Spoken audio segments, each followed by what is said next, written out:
Buenas tardes, mi nombre es Lizeth Camila Rivera García, estudiante de la Universidad Nacional Abierta y a Distancia UNAT, del programa Zootecnia. Estoy viendo un curso que se llama Antropología y el día de hoy les voy a hablar sobre la cultura respecto a la antropología.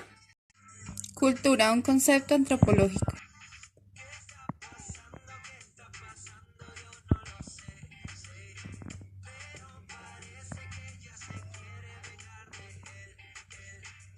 Empecemos con el tema de enculturación.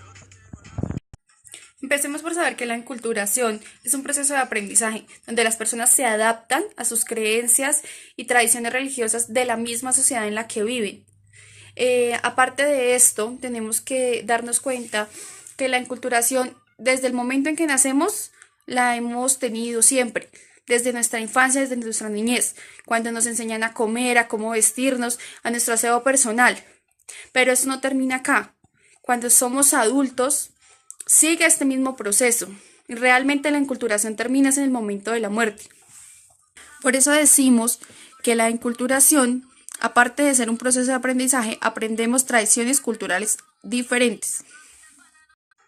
Sigamos con el siguiente tema, que en este caso es el relativismo cultural. De este decimos que ninguna cultura es superior a otra. Hay que tener claro que todas las culturas son diferentes, pero todas se familiarizan, todas tienen rasgos diferentes, pero similares. Y a esto es a lo que los antropólogos le llaman relativismo cultural. Además, el relativismo cultural es el que nos hace entender las diferentes culturas, diferente a las de nosotros, hacerlas que nosotros las entendamos respecto a los principios que nosotros tenemos de nuestra propia cultura. Porque para entender una cultura, para estudiarla y saber sobre ella, hay que analizarla, estudiarla, entenderla, ponerse en la posición del otro para saber y respetar esa cultura. Además, debemos entender que el relativismo cultural nos hace que cada cultura la respetemos, que ninguna es mejor que otra.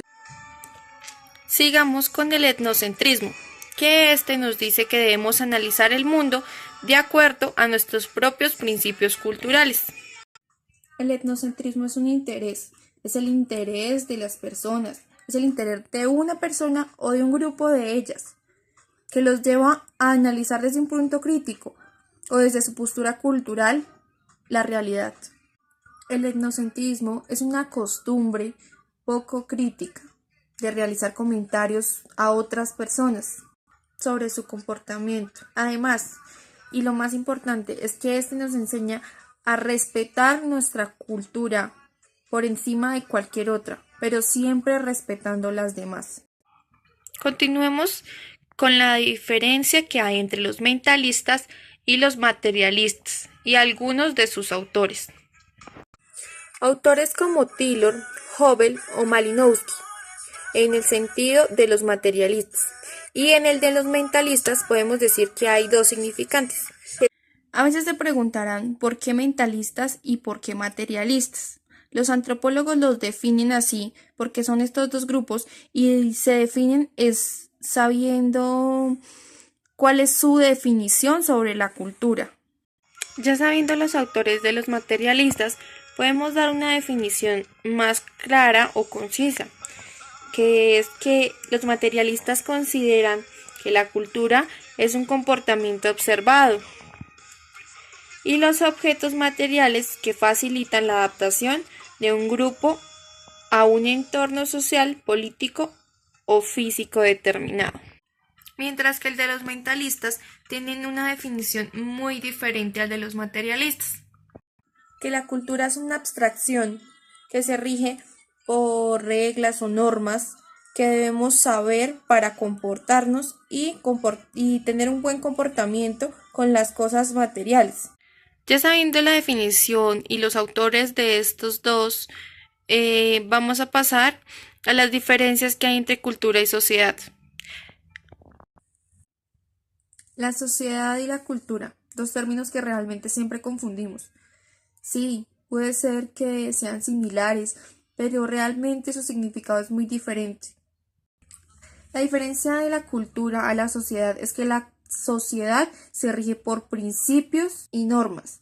Es una serie de personas que se unen para lograr el bien común, mientras que la cultura se rige por unas creencias, unas costumbres, unos saberes, unas artes como tal, que nosotros debemos respetar, pero es muy diferente. Hablamos de cultura cuando en una familia, por ejemplo, se va de generación en generación llevando una costumbre, que uno dice siempre tenemos la costumbre o la creencia de hacer algo en tal fecha. Es como algo monótono que siempre se lleva y se va a conocer de generación en generación. A eso es a lo que realmente llamamos cultura. Bien, la diferencia de estos dos es que la cultura es un modo de vida que tienen estas personas en un pueblo, mientras que la sociedad siempre se sigue adaptando al modo de vida de los demás. Con esto terminamos. Espero les haya servido muchos de los conceptos que di. Muchas gracias por su atención.